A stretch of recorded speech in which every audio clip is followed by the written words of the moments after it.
Hello everyone, welcome to another blog. সবাই কেমন আছেন? আশা করি ভালো আছেন। তো আমিও ভালো আছি। তো সকাল সকাল উঠে দেখি পুকুর পাড়ের ভিউটা অসাম। তো আমি ওই পুকুর পাড়ের ভিউটা দেখে হাঁটে হেঁটে চলেছি, কারণ আজকে ডিউটিতে প্রায় 10 মিনিট মতো লেট হয়ে যাবে। এই লেট জন্য আলিয়ে চলে যেতেছি। তো আমার সামনে আমার ভাই আছে, আমার কলিগ আর কি। তো ওরে নিয়ে যেতেছে আর কি। তো এমনিতে প্রতিদিন একা যাই, আর এটা হচ্ছে আমার প্রতিদিনের গন্তব্য রুট।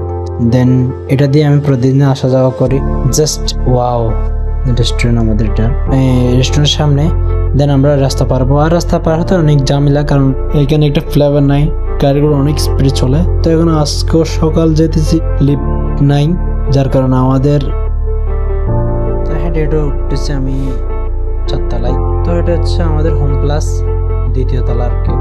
তো এখন আমি রেস্টুরেন্টের ভিতরে চলে আসলাম। দেন রেস্টুরেন্ট